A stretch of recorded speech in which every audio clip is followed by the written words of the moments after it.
Chapter 12 that is electricity चल चुका था कल, ठीक है ना, कल स्टार्ट हो चुका था। आज इसको हम कंटिन्यू आगे करते हैं, ठीक है।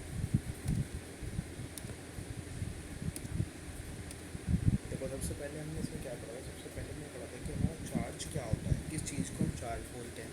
कल आपको कुछ एग्जांपल्स भी बताए गए थे, ठीक है ना, कि आपको जिससे एक आइडिया हो जाए कि आपने हाँ चार्ज कहीं देखे हैं या फिर कहीं पर आपने चार्जेस को फील किया है।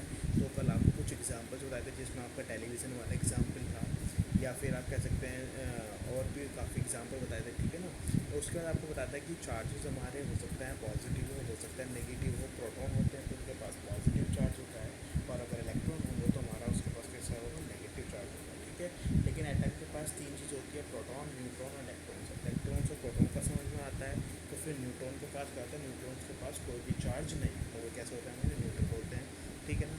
कल आपको ये भी बताया गया था कि अगर हमारे लाइक चार्जेस हैं, लाइक चार्जेस से मतलब क्या होता है कि एक जैसे चार्ज है, पॉजिटिव पॉजिटिव है या फिर नेगेटिव नेगेटिव है, तो वे एक दूसरे को क्या करते हैं, रिपेल करते हैं, एक दूसरे को क्या करते हैं, रिपेल करते हैं। और अगर हमारे अनलाइक चार्जेस हैं, यानी कि या तो पॉजिटिव नेगेटिव है या फिर नेगेटिव या फिर पॉजिटिव है, यानी कि अपोजिट चार्जेस हैं, तो एक दूसरे को क्या करते हैं, अट्रैक्ट करते हैं, ठीक है ना। कल आपको ये बताया गया था। उसके बाद बताया गया था कि हमारी SI unit of charge, charge की एसआई यूनिट क्या होती है, वहाँ पर आपको बताया था गुलाम होती है, उसकी एसआई यूनिट क्या होती है, गुलाम होती है, जिसको हम कैपिटल सी से रिप्रेजेंट करते हैं। फिर आपको बताया था कि एक गुलाम के अंदर कितने नंबर्स ऑफ इलेक्ट्रॉन होते हैं, 6 × 10⁻18 नंबर्स ऑफ इलेक्ट्रॉन्स होते हैं। एक इलेक्ट्रॉन के पास बेसिक चार्ज कितना होता है, 1.6 10⁻−19 गुलाम, ठीक है। वहाँ पे फॉर्मूला आपको दिखाया गया था, Q=N। ये फॉर्मूला होता है हमारा quantization of charges. Quantization of charge का मतलब क्या होता है कि अगर हमें किसी भी बॉडी के ऊपर टोटल अमाउंट ऑफ चार्ज निकालनी है, तो हम क्या करेंगे, कितने इलेक्ट्रॉन्स या कितने चार्ज पार्टिकल उसके ऊपर प्रेजेंट हैं, इनटू किससे कर देते हैं, ई से। ई क्या होता है, बेसिक अमाउंट ऑफ चार्ज, जिसकी वैल्यू क्या होती है, 1.6 10⁻−19 गुलाम, ठीक है ना। जब ये चैप्टर कंप्लीट हो जाएगा तो इससे रिलेटेड हम कुछ न्यूमेरिकल्स भी लगाएंगे इसमें, ठीक है। उसके बाद आपको बताया गया था कि हमारे मटेरियल कितने टाइप के होते हैं। वहाँ पे आपको बताया गया था 2 टाइप के मटेरियल होते हैं, पहला कंडक्टर और दूसरा इंसुलेटर। कंडक्टर कौन सा होता है, कंडक्टर सिंपली अगर हम बात करें तो कंडक्टर वो होते हैं जो करंट को क्या करा दे, कंडक्ट करा दे, पास आउट करा दे। क्यों कराता है कंडक्टर इलेक्ट्रिसिटी को पास आउट इसलिए कराता है क्योंकि उसके पास numbers of free charge particles होते हैं जो मूव कर सकते हैं एक पॉइंट से दूसरे पॉइंट पर। क्योंकि कल आपको बताता है इलेक्ट्रिसिटी क्या है, इलेक्ट्रिसिटी या फिर करंट कुछ नहीं है, सिंपल कह सकते हैं चार्जेस का मूवमेंट है। अगर चार्ज मूव करेंगे तो हमारा क्या होगा, करंट प्रोड्यूस हो जाएगा, ये तो बताया था कल आपको, ठीक है ना। तो कंडक्टर के अंदर क्या होता है, numbers of free charge particles available होते हैं जो मूव कर सकते हैं, ठीक है ना, जिस कारण वो क्या करते हैं, इलेक्ट्रिसिटी को पास आउट करा लेते हैं। जबकि इंसुलेटर के अंदर भी चार्ज पार्टिकल होते हैं लेकिन वो फ्री स्टेट में नहीं होते, ठीक है ना, जिस कारण वो मूव नहीं कर सकते। जब वे मूव नहीं करेंगे तो क्या करंट इलेक्ट्रिसिटी पास होगी, नहीं होगी, ठीक है। उसके बाद आपको बताते हैं कि इलेक्ट्रिक करंट क्या होता है। सिंपली वहाँ पर आपको एक कैलकुलेशन निकाल के क्या दिया था कि इलेक्ट्रिक करंट अगर हम बात करें तो कितना चार्ज फ्लो कर रहा है विद रिस्पेक्ट टू टाइम, उसी को हमने क्या बोला था, अपना इलेक्ट्रिक करंट, ठीक है ना। उसको मेज़र करने के लिए जो हमारी एसआई यूनिट थी वो क्या थी, एम्पियर। फिर आपको कुछ एम्पियर्स क्या सकते उसकी बेसिक यूनिट्स के बारे में बताता हूँ, मिली एम्पियर किसको बोलते हैं, माइक्रो एम्पियर किसको बोलते हैं, ठीक है ना। फिर आपको बता दें कि एक इंस्ट्रूमेंट होता है, उस इंस्ट्रूमेंट से हम मेज़र करते हैं करंट को, ठीक है ना, कि करंट कितना है, किसी भी सर्किट में कितना करंट है, हम किससे मेज़र करते हैं, एक इंस्ट्रूमेंट आता है, और उस इंस्ट्रूमेंट का क्या नाम बताता कल आपको, अमीटर, ठीक है ना। फिर वहाँ पे आपको एक नोट लिखवाया गया था कि अमीटर का रेसिस्टेंस कैसा होता है, लो होता है, और हमेशा किस में कनेक्ट करते हैं, उसको सीरीज़ में कनेक्ट करते हैं।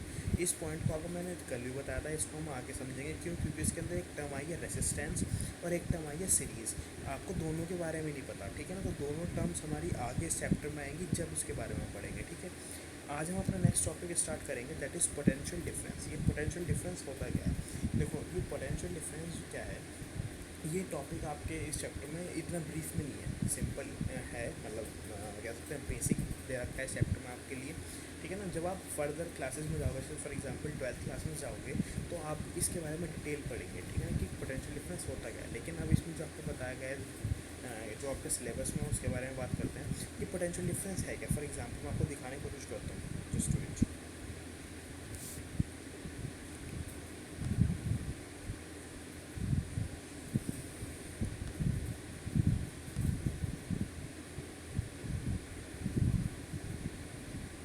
फॉर एग्जांपल देखो आपके पास एक चार्ज रखा हुआ है, ठीक है ना, प्लस क्यू एक आपके पास चार्ज है, जब ये चार्ज होगा, देखो जैसे आपने मैग्नेट को देखा ना, मैग्नेट्स क्या होती है, मैग्नेट अपने चारों तरफ एक ऐसा फील्ड बना लेते हैं जहाँ पे वो किसी भी आयरन को या फिर किसी भी मैग्नेट को अट्रैक्ट कर सकती है या फिर रिपेल कर सकती है। देखा है आपने कि जब मैग्नेट से दूसरे के पास आते तो अट्रैक्ट रिपेल्शन शुरू हो जाता है। ऐसे चार्ज के बारे में होता है कि जब कोई चार्ज होता है तो वो चार्ज अपने चारों तरफ एक फील्ड बना लेता है। ये चार्ज क्या करेगा, अपने चारों तरफ एक फील्ड बना लेगा और उस फील्ड को हम नाम बोलते हैं क्या, इलेक्ट्रिक फील्ड। क्या नाम बोलते हैं हम उसको, इलेक्ट्रिक फील्ड। अभी 12th क्लासेस में आपका पूरा यूनिट्स है इसके ऊपर, लेकिन फिलहाल आप ये याद रखना कि इसके चारों तरफ एक फील्ड बन जाता है और उस फील्ड का नाम क्या बोलते हैं आप, इलेक्ट्रिक फील्ड। ठीक है ना। जब आप इस इलेक्ट्रिक फील्ड के अंदर कोई भी एक चार्ज को लेके आओगे, चलो फॉर एग्जाम्पल एक चार्ज ये रहा प्लस स्मॉल क्यू, ठीक है। अब क्या होगा, इस चार्ज को आपने यहाँ से मूव करना स्टार्ट किया और यहाँ पर ले आए, फॉर एग्जांपल इस पॉइंट पर ले आए, ठीक है ना। जब यहाँ पर लाओगे तो क्या इसके अंदर कोई आपको मतलब कह सकते हैं इतना वर्क डन नहीं करना पड़ा, लेकिन जब इस चार्ज को आप इसके इलेक्ट्रिक फील्ड के अंदर लेके आओगे, ठीक है, तो अब क्या होगा, इन दोनों में रिपल्शन शुरू हो जाएगा। ये दूसरे को क्या करना करेंगे, रिपेल करना स्टार्ट कर देंगे। क्यों रिपेल करेंगे, क्योंकि कल आपको बताया था कि जब भी लाइक चार्जेस एक दूसरे के पास आएंगे तो क्या होगा, एक दूसरे में रिपल्शन शुरू हो जाएगा, होगा ना। तो ये इन दोनों में रिपल्शन शुरू होगा, जिस कारण आपको क्या करना पड़ेगा, बाहर से एक एक्सटर्नल वर्क करना पड़ेगा। बाहर से क्या करना पड़ेगा, आप उसको एक्सटर्नल वर्क करोगे, यानी कि इस चार्ज को इस वाले पॉइंट से इस पॉइंट तक लाने में आपने कुछ ना कुछ वर्क किया। क्या किया, कुछ ना कुछ वर्क किया। क्यों किया, क्योंकि इन दोनों में क्या है, रिपल्शन स्टार्ट हो चुका है। जैसे ही ये स्मॉल चार्ज प्लस पॉजिटिव यानी कि बिग चार्ज के अंदर आएगा तो क्या होगा, उनके अंदर रिपल्शन शुरू हो जाएगा। और जब रिपल्शन स्टार्ट हो जाएगा तो क्या होगा, आपको एक एक्सटर्नल वर्क करना पड़ेगा इस चार्ज को इस चार्ज के अंदर लाने के लिए, इसके फील्ड के अंदर लाने के लिए। तो क्या किया आपने, कुछ ना कुछ अमाउंट ऑफ वर्क किया, जिसको हम रिप्रेजेंट करते हैं किससे, डब्ल्यू से, ठीक है ना। और किसको लाने में किया, उस चार्ज को लाने में, यानी कि स्मॉल क्यू को लाने में हमने क्या, कुछ ना कुछ वर्क किया। तो जो क्वांटिटी बनी है, जो ये क्वांटिटी बनी है, इसी क्वांटिटी को हम क्या बोलते हैं, इलेक्ट्रिक पोटेंशियल। क्या बोलते हैं, इसी क्वांटिटी को हम क्या बोलते हैं, इलेक्ट्रिक पोटेंशियल। तो हमने सिंपल टर्म में क्या, देखो इसका कंक्लूजन क्या निकलता है, फाइनल कंक्लूजन होता है, जब हम किसी भी एक चार्ज को, हो सकता है पॉजिटिव हो सकता है नेगेटिव, जरूरी नहीं है कि नेगेटिव ही होगा, जरूरी नहीं है पॉजिटिव ही होगा, ठीक है ना। कोई से भी हो सकता है, पॉजिटिव भी हो सकता है और नेगेटिव भी हो सकता है। तो हमने क्या कहा कि जब भी कोई चार्ज किसी दूसरे चार्ज के इलेक्ट्रिक फील्ड के अंदर मूव करेगा तो हमें एक बाहर से एक्सटर्नल वर्क डन करना पड़ेगा उस चार्ज को मूव करने के लिए एक पॉइंट से दूसरे पॉइंट तक, ठीक है। तो जितना वर्क हमने किया, जितना अमाउंट ऑफ वर्क हमने किया उस चार्ज को एक पॉइंट से दूसरे पॉइंट तक लाने में, उसी को आपने क्या नाम बोल दिया, उसी को आपने क्या बोला, इलेक्ट्रिक पोटेंशियल, या फिर बोल सकते हो पोटेंशियल डिफरेंस। क्या बोल सकते हो, पोटेंशियल डिफरेंस। तो डेफिनेशन क्या बनी, द वर्क डन, डेफिनेशन पे ध्यान रखो, क्या, work done per unit charge, लिखा हुआ ना वर्क डन, कितना वर्क आपने किया per unit charge, per unit charge के लिए, कब, एक पॉइंट से दूसरे पॉइंट तक ले जाने में, क्या करने में, इन टेकिंग अ चार्ज, यानी कि एक पॉइंट से दूसरे पॉइंट तक ले जाने में जितना आपने वर्क किया पर यूनिट चार्ज, उसी को आपने क्या नाम बोल दिया, इलेक्ट्रिक पोटेंशियल, या फिर कह सकते हो पोटेंशियल डिफरेंस। कोई डाउट यहाँ तक। तो हमने क्या पढ़ा कि पोटेंशियल डिफरेंस क्या हुआ, potential difference is defined as the amount of work done in carrying a charge from one point to another point is known as its potential difference।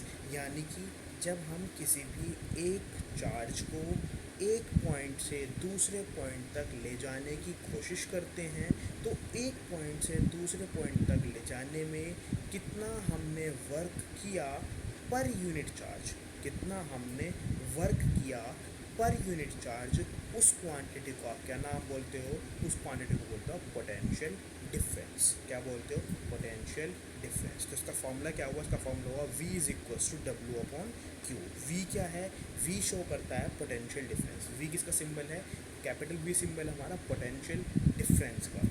W, capital W किसका symbol है, work done का। और divide by Q, Q किसका symbol है हमारा, charges का। तो potential difference समझ में आया।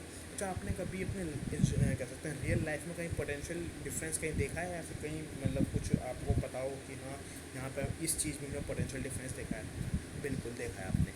आप मार्केट से जो पेंसिल सेल आते हैं उसको परचेस करके लाते हो, ठीक है ना।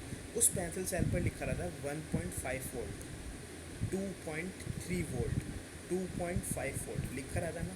तो वो क्या शो करता है, वो यही तो शो करता है कि जो आप सेल मार्केट से परचेज कर कर लाए हो, उन दोनों के टर्मिनल्स के बीच में, उन दोनों के टर्मिनल, दो टर्मिनल होते हैं पॉजिटिव की नेगेटिव, उन दोनों टर्मिनल्स के बीच में कितना पोटेंशियल डिफरेंस है, कितना पोटेंशियल डिफरेंस है, वही तो शो करता है 1.2 वोल्ट्स, 3.2 वोल्ट से जो भी समथिंग, ठीक है ना। तो वही तो लिखा था। तो वो क्या शो करता है, वो शो करता है कि उस पर्टिकुलर पेंसिल सेल का पोटेंशियल डिफरेंस कितना है।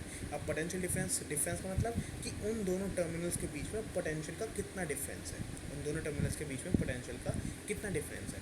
क्या मतलब है कि जब हमारा कोई भी एक चार्ज पॉजिटिव टर्मिनल से नेगेटिव टर्मिनल में जाएगा, जब हमारा कोई भी एक चार्ज पॉजिटिव टर्मिनल से नेगेटिव टर्मिनल्स के थ्रू टुवर्ड्स मूव करेगा, तो कितना वर्क डन हमें करना पड़ेगा उस चार्ज को एक पॉइंट से दूसरे पॉइंट तक लाने में, पर यूनिट चार्ज। उसी को आप क्या बोलते हो, इलेक्ट्रिक पोटेंशियल या फिर पोटेंशियल डिफरेंस, ठीक है ना। अच्छा, आपने देखा होगा जब आप पेंसिल सेल लेके आते हो, परचेज करते हो, तो शुरुआत में काम अच्छा करता है, लेकिन जब वो एक पर्टिकुलर टाइम बाद क्या होता है, वो अपना वर्क का कम कर, मतलब करना बंद कर देता है। करना क्या बंद कर देता है, वो ख़त्म हो जाता है सेल, सिंपल सी बात है। तो जब वो सेल अपनी पावर को लूज़ कर देता है, नहीं ख़त्म हो जाता है, तो उसका मतलब क्या है, क्यों ऐसा, क्या चीज़ ख़त्म होगी उसके अंदर, कोई एक लिक्विड था या फिर क्या था, क्या चीज़ ख़त्म होगी उसके अंदर, ख़त्म यही होता है। क्या मतलब कि जब आप मार्केट से परचेज़ करके लाए, तो जो पॉजिटिव टर्मिनल है और जो नेगेटिव टर्मिनल है, उन दोनों के बीच में पोटेंशियल डिफरेंस कितना मिलेगा, जितना उस सेल के ऊपर लिखा होगा 1.2 वोल्ट या 1.5 वोल्ट। फॉर एग्जांपल हमने 1.5 ले लिया, ठीक है ना। तो जब आप मार्केट से परचेज़ करके लाओगे, तो उन दोनों टर्मिनल, पॉजिटिव टर्मिनल और नेगेटिव टर्मिनल के बीच में पोटेंशियल डिफरेंस कितना होगा, 1.5 वोल्ट्स। लेकिन जब आप उस सेल को यूज़ कर लोगे, तो होगा क्या, जिस टर्मिनल का पोटेंशियल हाई था, यानी कि 1.5 वोल्ट था, वो उसका धीरे धीरे क्या हो जाएगा, दोनों का पोटेंशियल सेम हो जाएगा।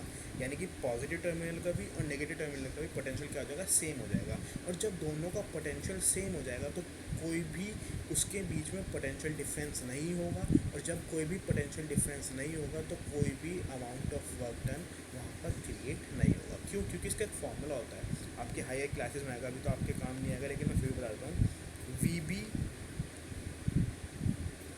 Minus V A is equals to W upon Q. इसका मतलब क्या है, इसका मतलब है कि बी पॉइंट पर कितना पोटेंशियल है, माइनस ए पॉइंट पर कितना पोटेंशियल है, ठीक है ना। ये तो पोटेंशियल डिफरेंस है। पोटेंशियल क्या होता है, वी होता है, तो वी बी माइनस वी क्या होगा, पोटेंशियल का डिफरेंस किस किस पॉइंट के बीच में, बी के पॉइंट के, बी पॉइंट के बीच में और ए पॉइंट के बीच में, ठीक है। अब आप क्या कहते हो, जब आपने सेल को यूज़ कर लिया, तो दोनों का पोटेंशियल क्या होगा, सेम। यानी कि वी बी किसके बराबर हो गया, वी ए के। जब वी बी वी ए के बराबर होगा, तो क्या हो जाएगा, V B minus V A, और वी ए की जगह आप क्या पुट कर सकते हो, वी बी, दोनों बराबर हो चुके हैं अब।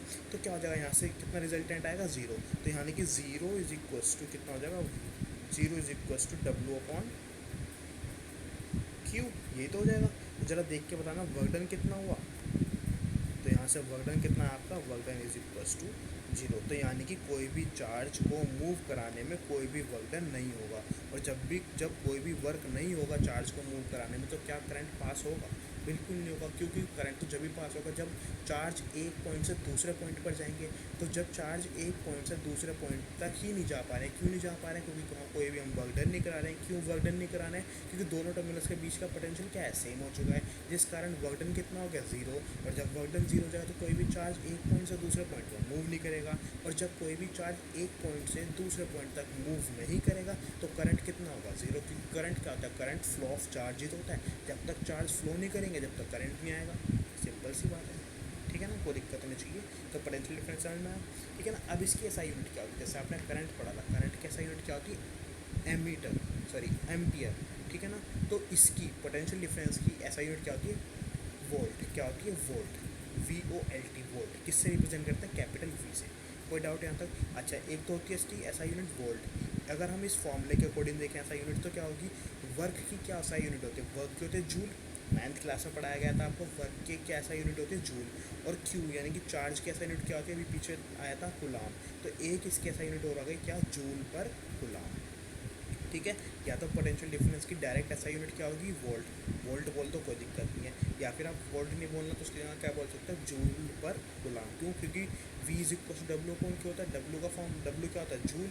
वर्डन की ऐसा यूनिट क्या होता है, जूल। और क्यू यानी कि चार्ज की ऐसा यूनिट कहते हैं गुलाम, तो जूल पर गुलाम। ठीक है, कोई डाउट है तो। नेक्स्ट बात करते हैं, जैसे आपने 9th क्लास में पढ़ा था फोर्स के बारे में, फोर्स के सही यूनिट क्या आती है, न्यूटन। तो फिर आपको पढ़ाया गया था कि 1 न्यूटन क्या होता है। 1 न्यूटन वहाँ पर आपने क्या पढ़ा था कि जब 1 किलो मास को मूव कराएंगे कितने एक्सेलरेशन से, 1 मीटर पर सेकंड स्क्वायर के एक्सेलरेशन से, तो कितना फोर्स बनेगा, 1 न्यूटन। ऐसी बात करते हैं 1 वोल्ट की, 1 वोल्ट क्या होता है, चलो बताओ। इस फॉर्मूले में आपको वोल्ट की वैल्यू कितनी लानी है, 1। तो क्या कब आएगी वोल्ट की वैल्यू 1, जब आप डब्ल्यू को भी 1 कर दो और चार्ज को भी 1 कर दो। तो क्या मतलब हुआ कि सिंपली क्या कहेंगे, 1 वोल्ट इज़ डिफाइंड एज, क्या है 1 वोल्ट, क्या है कि आपने एक कूलाम चार्ज को मूव कराने में एक पॉइंट से दूसरे पॉइंट तक कितना वर्क किया, 1 जूल। समझ पा रहे हो। 1 volt is defined as the potential difference between 2 points. Between 2 points कब होगा, when 1 joule of work, जब आप 1 जूल काम करेंगे किसको मूव कराने में, एक गुलाम चार्ज को मूव कराने में, कहाँ से कहाँ तक, एक पॉइंट से दूसरे पॉइंट तक। बस सिंपल का बताओ, वो पोटेंशियल डिफरेंस क्या होता है, यही तो होता है ना कि कितना आपने वर्क किया किसी भी चार्ज को एक पॉइंट से दूसरे पॉइंट तक ले जाने में। सिंपल सी बात है, V is equal to W upon Q. अब V की वैल्यू आपको 1 करनी है तो क्या कर दो, W की वैल्यू 1 कर दो और Q की वैल्यू 1 कर दो। तो क्या हो गया, 1 वोल्ट इज़ डिफाइन एज कि 1 वोल्ट हमारा वो क्वांटिटी है, वो पोटेंशियल डिफरेंस है किसी भी दो पॉइंट्स के बीच में, जब आप एक गुलाम चार्ज को एक पॉइंट से दूसरे पॉइंट तक ले जाने में कितना वर्क करो, 1 जूल वर्क करो। तो उस टाइम पर उन दोनों पॉइंट्स के बीच में जो पोटेंशियल डिफरेंस क्रिएट होगा वो कितना होगा, 1 वोल्ट। कितना होगा वो, 1 वोल्ट। ठीक है, नेक्स्ट बात करते हैं, जैसे आपने कल पढ़ा था करंट के बारे में। करंट की ऐसा यूनिट होती है एम्पियर। उसको किस चीज़ से मेज़र किया था आपने, क्या इंस्ट्रूमेंट का क्या नाम था, अमीटर। ये तो था। ऐसी बात करते हैं वोल्टेज की, यानी कि पोटेंशियल कह सकते हैं पोटेंशियल डिफरेंस की। पोटेंशियल डिफरेंस की ऐसा यूनिट क्या होती है, वोल्ट। तो इसको किस इंस्ट्रूमेंट से मेज़र करेंगे, इसको मेज़र करेंगे हम वोल्ट मीटर से। करंट को अमीटर से, वोल्टेज को वो वोल्ट मीटर से। कोई डाउट यहाँ तक। ठीक है, जैसे आपको कल लिखवाया गया था, एक पॉइंट लिखवाया था नोट में कि अमीटर का रेसिस्टेंस कितना होता है, वेरी लो, और किस में कनेक्ट करते हैं उसको, सीरीज़ में। ऐसे जस्ट अपोजिट होता है वोल्ट मीटर। वोल्ट मीटर का रेसिस्टेंस कैसा होता है, हाई।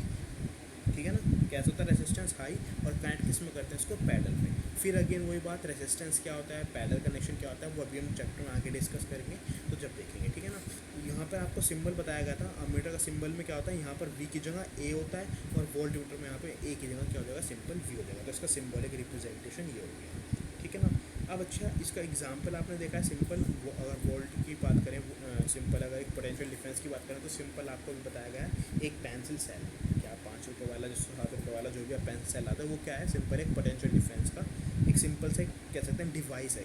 एक सिंपल डिवाइस क्या है, वो सेल है। ठीक है, करंट क्या कहाँ फ्लो करता है, मोस्ट इंपॉर्टेंट पॉइंट है कि करंट हमेशा फ्लो कहाँ से कहाँ करेगा, हाई पोटेंशियल से लो पोटेंशियल की तरफ। क्या मतलब है, आपको बताया था कि 2 पॉइंट होंगे, एक पॉइंट ए पॉइंट और एक पॉइंट होगा बी पॉइंट। ठीक है ना, इसका कुछ ना कुछ पोटेंशियल होगा, हमने कहा फॉर एग्जांपल वी ए है, और इसका कुछ ना कुछ पोटेंशियल होगा, हमने फॉर एग्जांपल हमने कहा वी बी है, जिसमें कि हमने क्या कंडीशन लगा दी कि वी ए का पोटेंशियल क्या है, ज़्यादा, क्योंकि भाई इन दोनों के बीच में कुछ ना कुछ तो डिफरेंस होगा, जब भी तो चार्ज मूव करेंगे। ठीक है ना, अगर डिफरेंस नहीं तो कोई भी चार्ज मूव नहीं कर पाएगा। तो हमने क्या सपोज कर लिया कि वी ए का पोटेंशियल ज़्यादा है as compare to V B के।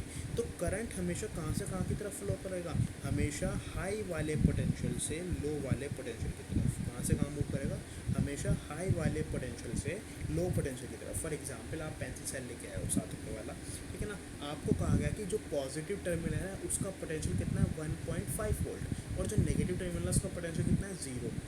ठीक है, तो चार्ज, तो करंट कहाँ से कहाँ फ्लो करेंगे, करंट करेंगे पॉजिटिव टर्मिनल से नेगेटिव टर्मिनल की तरफ। ठीक है ना, क्यों? क्योंकि जहाँ पर पोटेंशियल ज़्यादा होगा, जहाँ पे पोटेंशियल हाई होगा, हमेशा करंट वहाँ से लोअर पॉइंट की तरफ ही मूव करेगा। इसको अच्छे से याद रखने के लिए आप ऐसा कंसिडर कर सकते हैं कि आपने सिंपल एक पाइप लिया, पानी वाला पाइप लिया, ठीक है ना। अब आपको पानी वाले पाइप में से पानी को मतलब कह सकते हैं इमर्ज आउट यानी कि निकालना है, ठीक है ना। तब क्या करोगे, आप एक उसका पॉइंट पकड़ोगे पाइप का और उसको एक पर्टिकुलर ऊंचाई पर ले जाओगे, एक हाइट पर ले जाओगे, तो होगा क्या, पानी ऊपर से नीचे की तरफ आना स्टार्ट हो जाएगा, होगा ना। तो क्या किया आपने, एक पॉइंट को क्या कर दिया, उसका पोटेंशियल है कह सकते हैं, उसकी हाइट इंक्रीज़ कर दी, ठीक है ना।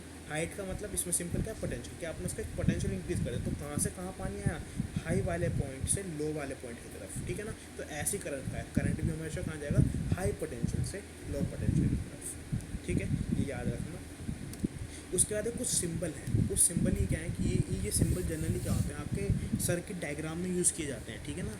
अभी हम आगे जब मूव करेंगे, ठीक है, तो हम बहुत सारे सर्किट डायग्राम बनाएंगे, इस चैप्टर में भी हैं, ठीक है ना। इसके न्यूमेरिकल में भी बनते हैं सर्किट डायग्राम, और इससे जो नेक्स्ट चैप्टर हमारा मैग्नेटिज्म वाला चैप्टर है, उसके अंदर भी बहुत सारे डायग्राम है, सर्किट डायग्राम। तो उन सर्किट डायग्राम में हम बनाएंगे कैसे, फॉर एग्जांपल आपको सेल रिप्रेजेंट करना है, 5 रुपये वाला एक जो सेल लाए हो, पेंसिल सेल, उसको रिप्रेजेंट करना है। तो क्या वहाँ पे एक सेल बनाओगे, उसके ऊपर एवरीडे लिखोगे या फिर कुछ भी मतलब उसका कंपनी का नाम लिखो, नहीं, ऐसा नहीं होगा, ठीक है ना। तो फिजिक्स में एक सर्किट डायग्राम, एक कह सकते हैं सिंबल बना दिया कि हाँ ये सिंबल सेल का है, ये सिंबल बल्ब का है, ये सिंबल रेजिस्टेंस का है, ये सिंबल वायर का है, ठीक है ना। तो कुछ सिंबल आपके सामने शो किए गए, जैसे फॉर एग्जांपल अगर आप एक सेल लेके आए हो, सिंपल एक 5 रुपये वाला सेल ले आए, तो उसका रिप्रेजेंटेशन क्या है, ये है, क्या मतलब जो हमारा एक बड़े वाला पॉइंट है, यानी कि जो थोड़ा सा आपको दिख रहा है ना, ये थोड़ा बड़ा है, ये पॉइंट छोटा है, तो जो पॉजिटिव वाला है वो हमेशा जो बड़ा वाला है वो हमेशा पॉजिटिव होगा, जो हमेशा जो छोटे वाला है वो हमेशा क्या होगा, नेगेटिव होगा।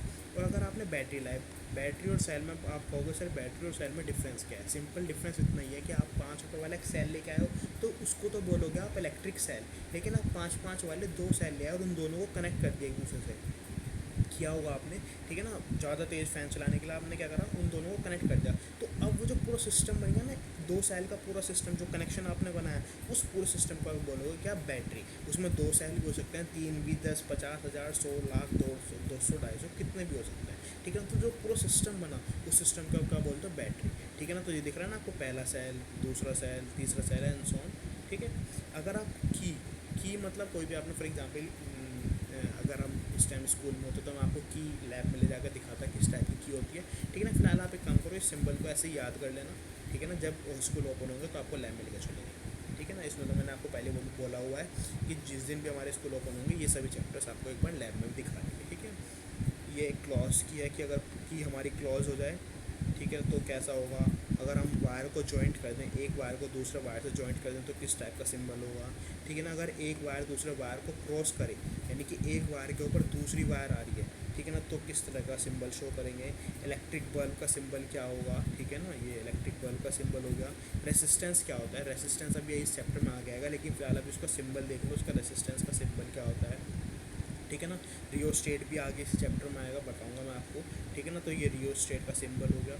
अमीटर और वोल्ट मीटर का तो आपको पहले ही बता चुके हैं कि अमीटर का सिंबल क्या होता है और वोल्ट मीटर का सिंबल क्या होता है, ठीक है ना। तो ये सिंपल सिंबल है, ये पेपर में नहीं पूछ जाते, ठीक है ना। बहुत रेयर केस है कि हमारा पेपर में डायरेक्ट आते हैं, लेकिन ये सर्किटल डायग्राम में बहुत बनाने पड़ते हैं और जनरली न्यूमेरिकल्स में भी आ जाते हैं, ठीक है ना। तो बाद में कन्फ्यूजन ना हो कि ये क्या शो कर रहा है, ठीक है ना। अगर मैं फॉर एग्जांपल न्यूमेरिकल जब हम लगाएंगे तो रेजिस्टेंस ऐसे ही बनाएंगे, जैसा ये आपको दिख रहा है ना, ये वाला इस टाइप का बनाएंगे। तो जब अगर आपको ये नहीं पता होगा कि सिंबल किसका है, तो फिर वहाँ पे क्या क्वेश्चन सॉल्व कर पाओगे, ठीक है ना। तो सिंबल सिर्फ और सिर्फ ये सिंबल हैं, इन सिंबल को आपको याद रखना है, ठीक है ना।